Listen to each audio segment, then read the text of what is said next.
Hi everybody, Joan Endicott, author and founder of I Get To. Have you ever found yourself saying or heard other people saying something like, if I just had a little bit more, then I'd be happy, then I'd be grateful, then I'd be thankful. If I just had a little bit more. Guess what?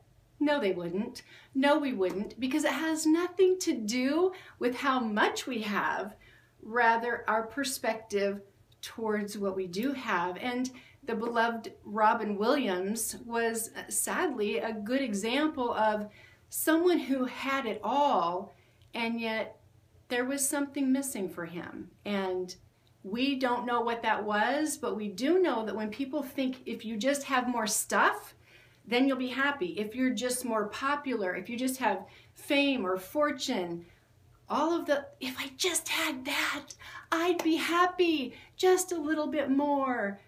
But then we see people who have really hardly anything, and they can be some of the most happy people, most thankful people in the world. And so we know this. We know that it really has nothing to do with what we have, rather our perspective towards what we have. A couple definitions I wanted to share with you is thanksgiving is a prayer that offers thanks to God, public acknowledgement or celebration of divine goodness. I love that definition. And grateful is feeling or expressing thanks, having or showing the desire or reason to thank somebody. And the word content means quietly satisfied and happy.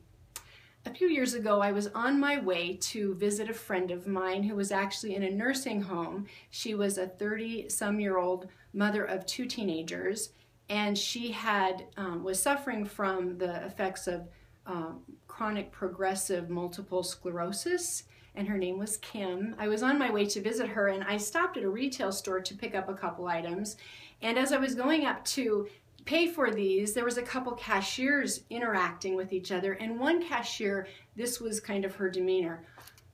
I hate this job. I hate this place. It sucks.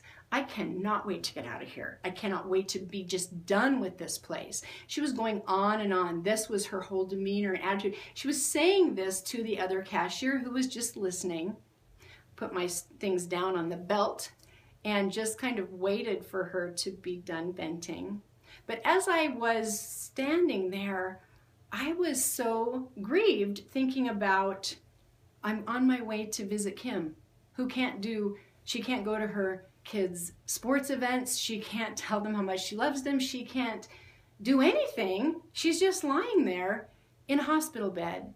And I wish that I could have taken the cashier with me to go visit my friend, just to give her a different perspective, because she was not thankful for anything. She wasn't thankful for the job. She wasn't thankful for transportation to get to the job. She wasn't thankful for the fact that she actually was getting a paycheck. And she wasn't thankful for the fact that if she didn't like it, she had an option. She could go somewhere else and look for another job, although I doubt if they'd be hiring her for a good attitude. I'm just saying. But the reality is, she could have taken a step back and said, wow, I have a lot to be grateful for. Even, I love the verse in Deuteronomy. It says, even the ability to produce wealth comes from God. And so often, even if our job isn't what we want to have right at that moment, at least we have a job.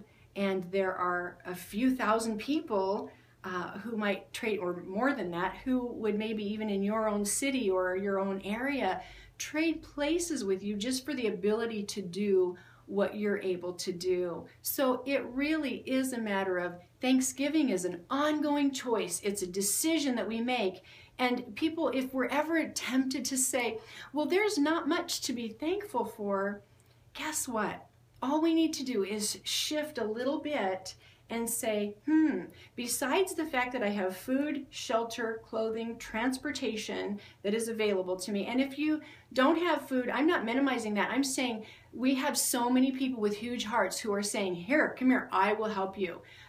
There are so many opportunities for somebody who doesn't have what they need right now. Even if it's heat for their home, there are people who will help with that even. So most of us have that. We have food, shelter, clothing, transportation, all those things that we need. In addition, to push that envelope even further, I want you to think about that single parent whose teen ran away with a convicted criminal, or the children who just lost both parents to a horrible car accident. There's so many other people who really, if we just pulled back the curtain and saw other people's situation, we would realize we have so much to be grateful for. So it's really not a day on the calendar. It's a position of our heart and a decision of our head to say, I choose to be thankful. I choose Thanksgiving as a way of living, as a way of life, not just one day of the year. God bless. Enjoy.